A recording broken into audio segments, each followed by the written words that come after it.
Hello, everybody, and welcome to Aggathon's Rage Bar, episode 20, the show where you ask me questions and I drink delicious beverages.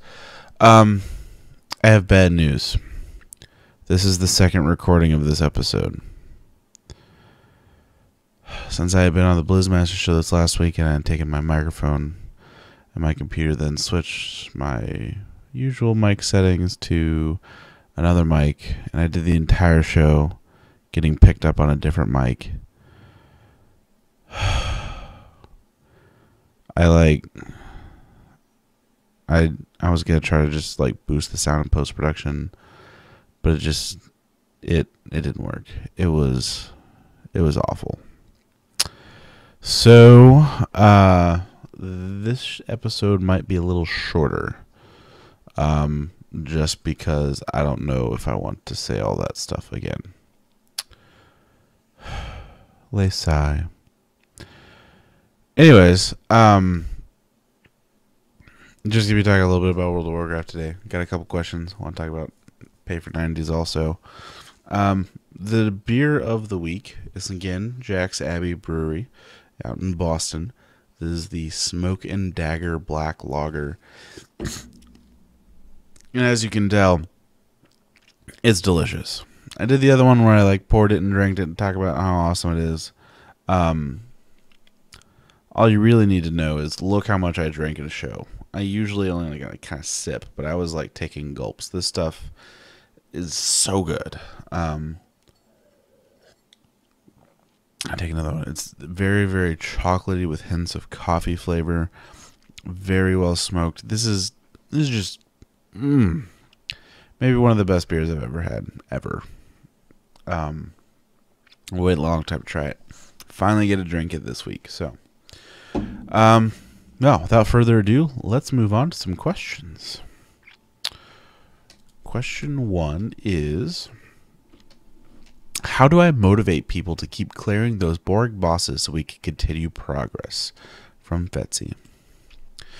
Well, we're quite a few months into Siege of Orgrimmar. It came out in September, and it's now January. So you've seen these bosses a lot. You're probably getting tired of them. You might be getting a little bored. This is a problem a lot of guilds are probably going to be having, and there's ways around that. One of the things that my current guild is doing is we are only doing a farm clear every other week. So week 1, we'll start fresh, clear everything, then just keep doing progression until the week's over. Next week comes, we extend the lockout, just keep doing progression, keep doing progression, keep doing progression. Don't even farm. Just, you go, it's a progression pull until the last pull of the last night, then you're done. Next week, reset, farm clear again, progression, blah, blah, blah. So basically, we raid 3 days a week, 9 hours total, and so this effectively makes us have it's like a 6 days every 2 weeks raid schedule sort of thing, since we're extending the lockout, and it really helps break up the monotony. We get to focus a lot more on progression. They're just killing all those same bosses again, especially at 9 hours a week. I mean, we spend a whole day. We're on Siegecrafter now, so we're closing in on the finish of the instance. We have to spend an entire day clearing, entire 3 hours to get up to Siegecrafter. So every time we farm clear, we waste a third of our possible progression time clearing bosses that we're starting to D just a lot of stuff off of. I mean, I still need some of them, but whatever. So I think that's definitely something you can do to try and break up the monotony and really continue progress.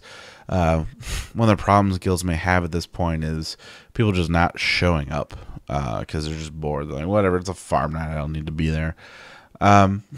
So something to do to make that more fun is you can make it not about the farming, but about being with your friends. So say you have one night that's set aside as a farm night.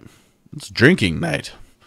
You can play I used to run a guild called Probably Drunk. We used to have a drinking game where you have to finish a drink while clearing the trash to the next boss. Then you have to finish another drink during the boss. We didn't finish a whole lot of instances playing that game. But it was a lot of fun. Actually, this one time we were doing a Nax 10 run, and we just did like Thaddeus just flawlessly, and then we couldn't even clear the trash to 4 horsemen because in those just couple bosses to 4 horsemen, we were just so sloshed that we couldn't like do stuff straight. It was kind of funny. So maybe not the best idea, because then the people who aren't drinking might get a little pissed off. But you could turn it into like a drinking game. Every time you drink a potion, take a drink. Every time that one idiot dies, take a drink. Every time there's a battle res, take a drink. Something like that. I don't know. Just try to spice it up. Make it more fun. You can also work on some of the meta achievements. While I'm talking about this, if you go over to tankspot.com right now, our pal Pally has started a Siege of Orgrimmar meta achievement guide. So if you want to get the meta achievement and get that mount, go check out his guide. He's got part 1 up right now. And that's pretty cool. Now I know a lot of people will do those achievements in Flex. They don't want to spend their raiding time to do it. They just want to clear the farm bosses as fast as possible. That's fine. I get that. But you just got to find ways to liven it up and make it not necessarily about just clearing the bosses. Another thing you might do, start bringing in alts. If people are bored playing their main class, maybe they want to bring in an alt and get some more gear on a different character. Especially if that gear is just going to get DE'd, you can help gear up another character. You know, it's whatevs. So just some food for thought of things you can do to try and make the end of an expansion a little bit less boring. Because let's face it, they are. We're going to be sitting here just kind of twiddling our thumbs until Warlords of Draenor comes out. All right. Let's go on to the next question, which is, where do you stand on single large instances versus multiple smaller instances for a raid tier? From Gregosaurus.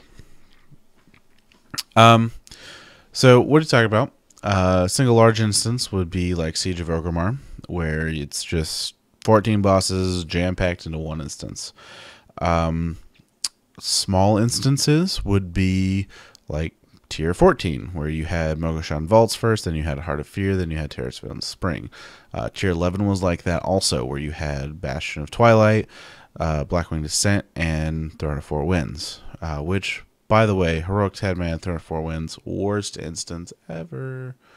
I take that back. Dragon Soul was worse, but that one was pretty awful. I hated that. Anyways, so a lot of people really like the small instances, where you have smaller instances you can divide up. There's a few benefits to this. One is that, say you focus on just instance 1 the whole time, you can then technically later in the week go pug instance 2 if your guild is done with instance 1 and you're done raiding for the week. There's more stuff you could do. You're not saved to that same lockout. Another thing you do is you got to break up the monotony. You can say, okay, we've been working on this instance, let's go try this other instance with these other bosses. And that's one of the things that players seem to like. They like a choice of what boss to do next.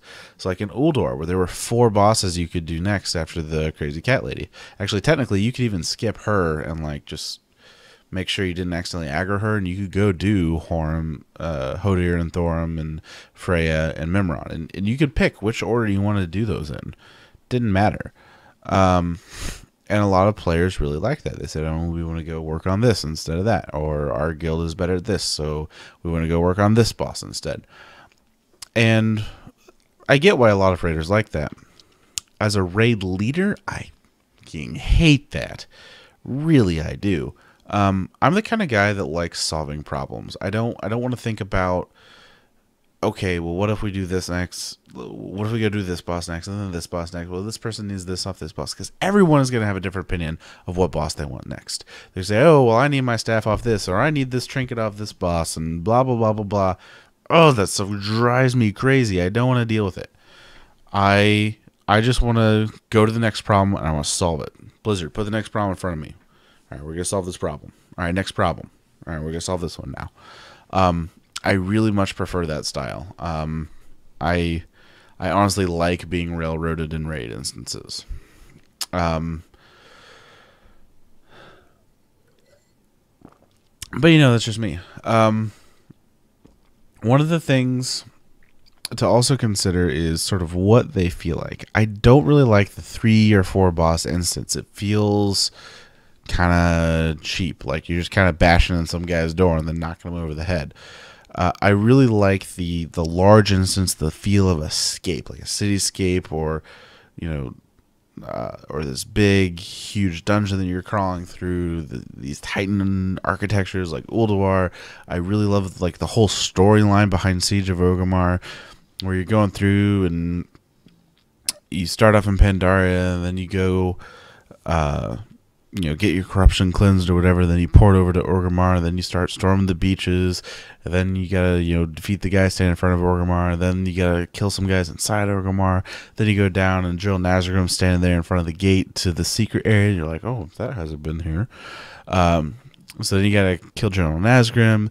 Then you go through and you find this whole like underground fortress, and he's at the end, and you gotta go kill him. And Garrosh, that is, but he, and I really liked it. It feels more epic, and I know there's a lot of people that are like, feels epic, yeah, man, cool, bro, don't care. That's fine. This is just my opinion. I'm a much bigger fan of the larger raid instance. I think the important thing altogether is though that there be a lot of bosses in a tier. Now, I will also say this. For the first instance in an expansion, I like the idea of staggering it and gating it, because you give people a chance to catch up when you do that. There can be a slight gear disparity, so it's not as big of an advantage for the people who took longer to level. And I just really like the idea of kind of a smaller raid instance first, then you have your bigger raid instance after. That's what they've said they're going to do in Warlords of Draenor. So I'm pretty excited about that. I like how it worked out in Pandaria. I really wish sort of like Heart of Fear and Terror of the Spring had been like one dungeon and like Mogashan Vaults and then one dungeon after that. But it ended up working out pretty well. I liked it well enough. But yeah. Next big news item is that Blizzard has announced today in the Blue Post, like officially has said, we're entertaining the ideas of letting you just buy a level 90 character. Now, there are some people who are sort of throwing a fit about this. They like the leveling experience. They like learning their class as they level. They like all the old instances that you can do, and they feel like this cheapens that. As a matter of fact, if you like that, you can do that. Me personally, I really hate leveling. I despise it. I already did that. Why do I have to do it again? I don't like doing things again. So one of the things that's kind of interesting is one of the reasons that I really like it is because I feel like it eliminates barriers to entry. Warlords of Draenor, the max level is going to be 100. So you're not even, like, you still have to do some leveling. You're not just, like, jumping into a raid. There's still a lot of effort that has to go into that character. But if a new person were to try to pick up the game and go, I have to level to 100 before I have to play with my friends, what the crap? Like that sucks. Like, that's a lot of leveling. Even if they make it a whole lot easier, it just becomes this disparate experience that I just really don't like. So I'm really all on board with just brand new 90s. Now, something interesting as well that I kind of wonder is, how is this going to affect character transfers? What is the price point going to be between just buying a new character on a different server with your friend and transferring a character to a server with your friend? And maybe new 90s will offset the cost of transfers, so that they'll finally just make everything one big server. That'd be nice. I'd be really happy with that. But they make way too much money off transfers right now, so I don't think that's going to happen. But it's sort of interesting what all they can do if you can just buy a level 90 character. But let's face it, the game starts at max level. The game starts at 90. The game starts at 100. Like, that's what Blizzard focuses on. That's what the majority of players play, is the end content. or the top level content, I should say. That's where most of the people are in the game.